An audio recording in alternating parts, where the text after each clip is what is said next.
사랑하는 새우나라 친구 여러분 안녕하세요. 여러분들과 함께 주일 말씀을 묵상할 노희태 목사입니다.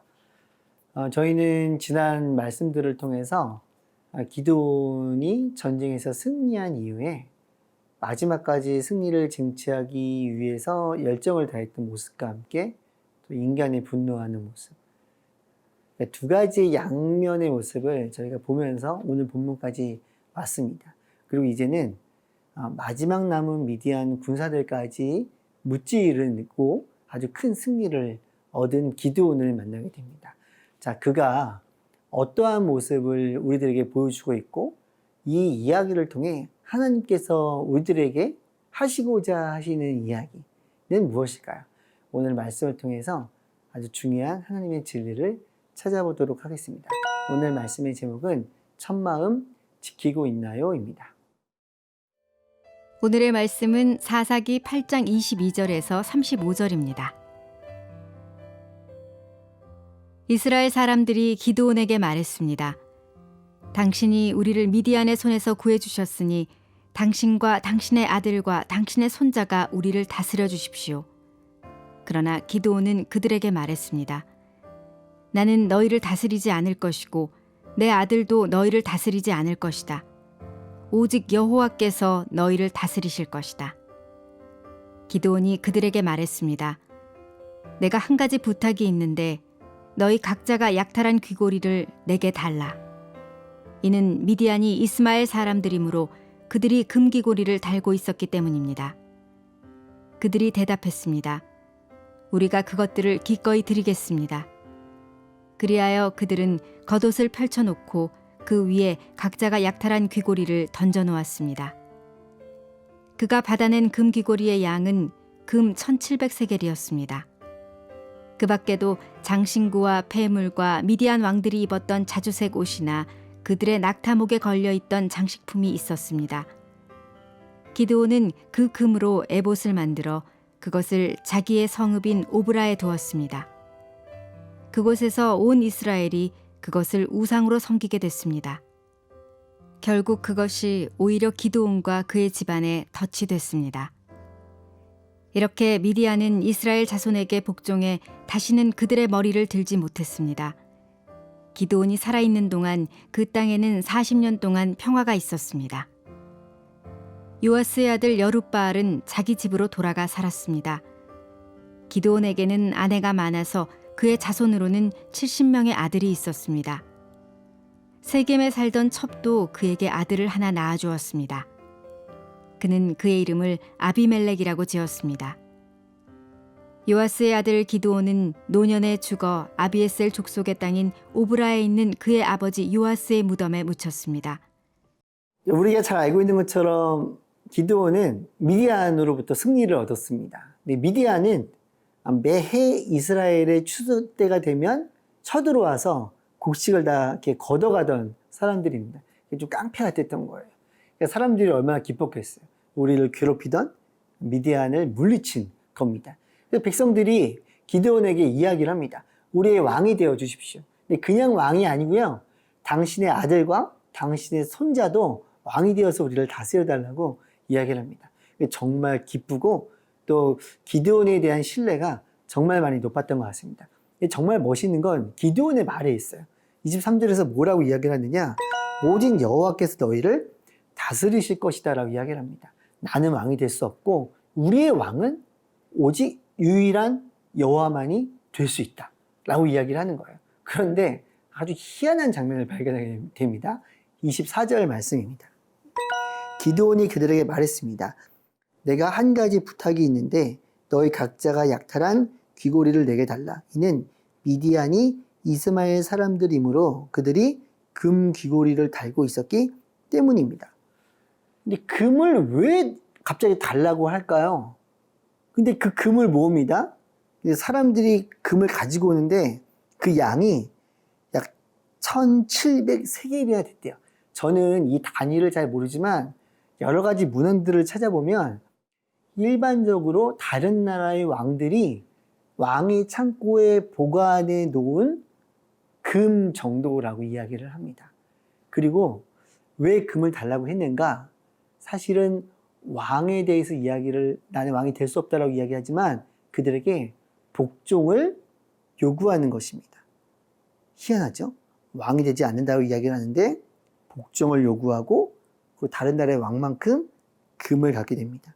그 아래에 있는 말씀에 보면 다른 나라 왕들이 입던 자주색 옷을 입고 그리고 그들의 낙타목에 걸려있던 장식품들도 있습니다.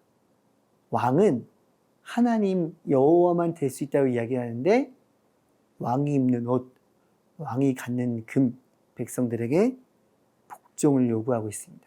그것도 모은 금으로 에봇을 만들어요. 제사장이 입는 거.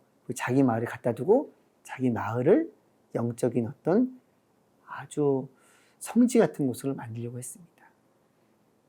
첫 마음을 잃은 거죠. 여호와가 왕이라고 이야기했지만 속마음은 자기가 왕으로 살고 싶었던 것입니다. 도전합니다.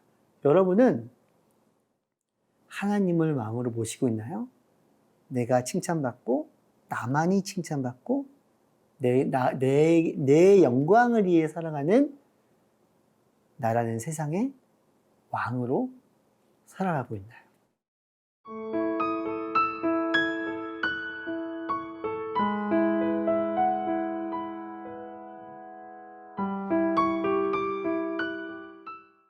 첫 번째 본문에서 저희가 살펴본 것처럼 기드온은 여호와만이 왕이라고 이야기했지만 자신이 왕으로 살아갔던 모습을 볼 수가 있습니다. 그리고 두 번째 본문으로 넘어오면 또 그의 모습에서 왕으로 살아갔던 모습을 보게 됩니다. 그가 다스렸던 40년간 정치적으로는 평화로웠고 그 사람들은 기드온을 좋아했습니다. 하지만 그의 마지막 성공한 삶, 세상적으로 성공을 거둔 이후에는 많은 아내를 거느렸고 많은 아내들에게서 많은 자녀들을 낳았습니다. 오늘 성경에 보면 70명 정도의 자녀가 있다라고 이야기를 합니다. 또 세겜 땅에 있는 어떤 여인에게서 아들을 낳는데 그 이름이 아비멜렉이에요. 근데 그 아비멜렉이라는 이름에 담겨진 뜻은 나의 아버지는 왕이라는 것입니다. 물론 그 이름을 기드온이 지었는지 또 그 아이를 낳은 그 어머니가 지었는지는 모르겠지만 그 지역에서는 왕으로 살았다는 것을 저희는 보게 됩니다. 진정으로 여호와를 왕으로 섬기지 못했기 때문에 그들에게는 또 다른 아픔이 오게 됩니다. 바로 기드온이 죽고 난 이후에 그들은 오늘 성경에서 볼 수 있는 것처럼 바알을 우상으로 섬기고 바알 브릿을 자신들의 신으로 섬겼다라고 성경은 우리들에게 알려주고 있습니다. 왜 그들이 이렇게 행동을 했을까? 34절에서 중요한 이야기를 우리들에게 들려줍니다.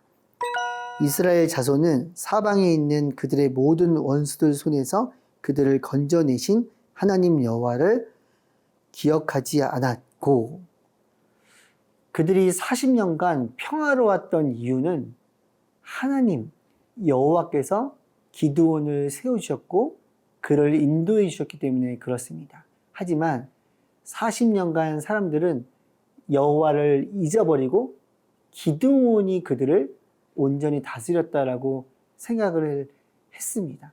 그렇기 때문에 기드온이 죽자마자 그들은 여호와를 기억하지 못했고 기드온만을 기억했습니다. 기드온은 인간이기 때문에 기드온이 사라지는 순간 그 땅은 다시 우상을 섬기는 나라가 될 수밖에 없는 것입니다. 이것은 우리들에게 매우 중요한 영적인 교훈을 줍니다. 우리가 살아오면서 뒤를 돌아보면 우리를 인도하시고 우리를 치유하시고 우리를 회복하시고 우리가 다른 것을 나아갈 때 용기와 힘을 주셨던 여호와 하나님을 기억해야 합니다. 하지만 그것을 잊을 때 그것은 나의 능력이었고 내 힘이었다라고 말하는 것이 바로 인간의 모습입니다. 사랑하는 청소년 여러분, 우리는 이 말씀을 통해 하나님 여호와를 우리의 왕으로 인정하고 믿으며 또한 그분을 기억하며 나를 인도하시는 하나님, 나를 회복하시는 하나님, 나를 치유하시는 하나님, 그 하나님을 기억하며 살아가야 됨을 반드시 기억하시기 바랍니다. 오늘 그 여호와를 기억하고 내 앞에 있는 모든 것들을 선택하며 살아가는 모두가 되기를 축복합니다. 기도하겠습니다. 하나님, 우리는 연약합니다. 그래서 기드온이 그렇게 했던 것처럼, 이스라엘 백성들이 그렇게 했던 것처럼 자꾸 순간순간 나의 힘이었고 나의 능력이었음을 내가 그렇게 인정하고 싶어하는 것이 우리의 모습입니다. 하나님, 우리가 우리를 인도하시는 하나님을 기억하고 지금도 나를 이끌고 계신 분이 하나님이심을 기억하고 그 하나님에게 붙들려서 살아갈 수 있는 모두가 되게 인도하여 주시옵소서. 예수님의 이름으로 기도드렸습니다. 아멘.